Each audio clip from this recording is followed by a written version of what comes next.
Hi, in this tutorial I want to talk about the use of rhythmic and octave displacement in an improvised line. So let's look at the first example that I played. The chord progression that I played was a D minor 7, G7, C major 7, which is a 2-5-1 chord progression in the key of C major. I've talked about this progression a lot in previous videos, and it's the most common chord progression that you'll find in jazz standards. So D minor 7, going to G7, going to C major 7. Over the D minor 7 chord, I simply outlined the chord notes, but I included a couple of what we call diatonic passing notes.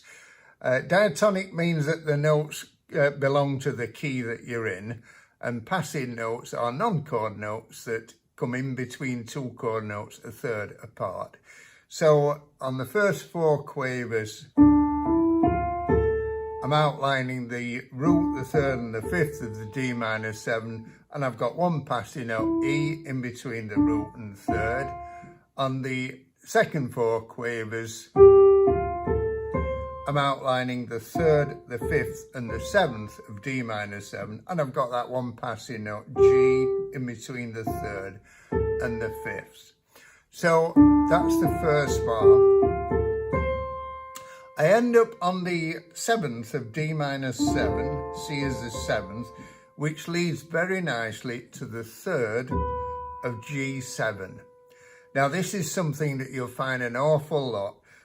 When you're doing a chord progression where the root goes down a fifth to the next chord, it's always good when you finish the first chord on the 7th and lead to the 3rd of the next chord. It's good in when you're playing the chords. So if I played D minor 7 like that, watch in the middle, the C, the 7th of D minor 7 goes down to the 3rd of G7. If you did it at the top, it would be the same. Wherever the C is in the chord, it wants to go to B in the G7 chord. On the G7 chord, I played an arpeggio starting on the 3rd, going up not to the 9th, but the flattened 9th. Now, if you look at those 4 notes on their own, that's actually a B diminished 7th chord, and I've talked about the use of diminished 7th chords on dominant chords in previous videos in this series. I then finished the bar of G7 off with this particular pattern. I'll play it down here.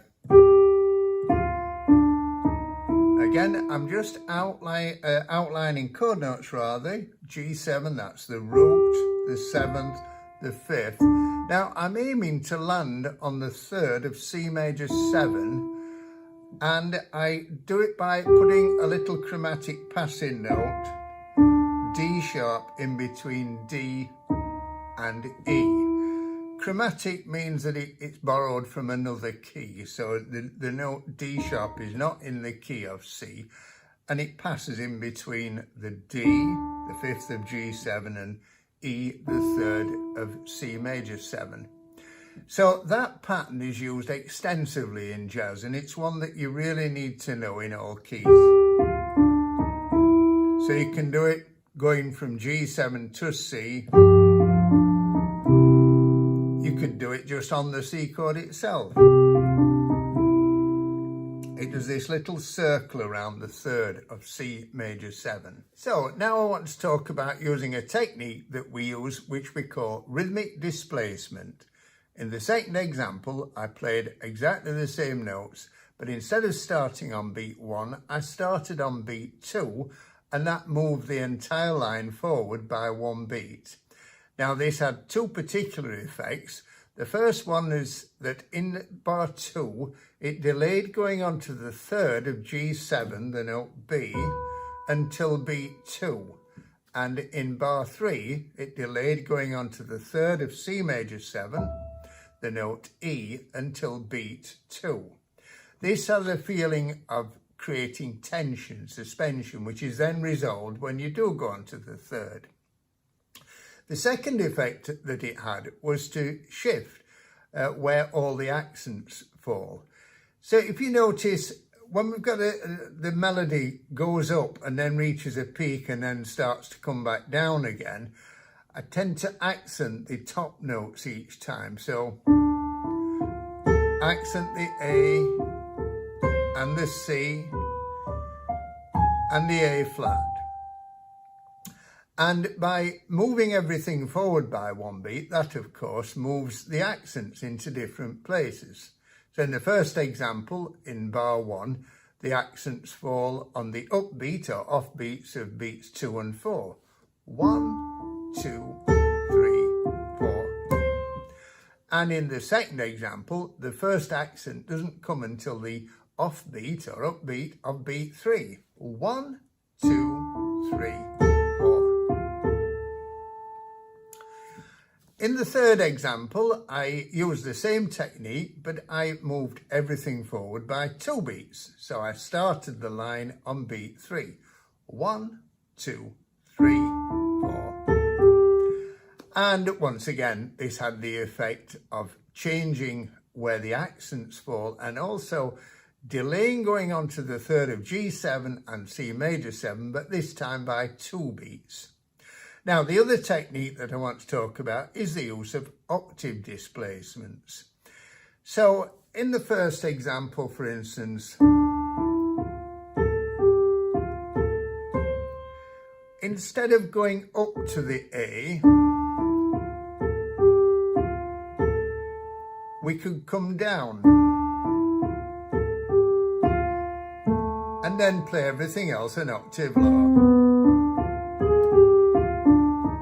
So once again, I've not altered the notes, I've just shifted a section of it down an octave.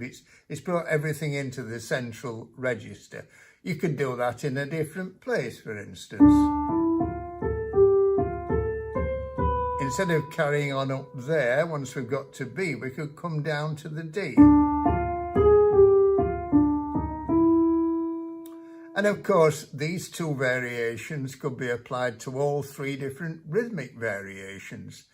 So you can see that without actually altering the notes, there's quite a lot of ways that you can create variety and create variations of the same improvised line. You can, of course, change the notes. You could, for instance, a very simple change you could make at the beginning would be just simply to reverse the 2 first notes. Go.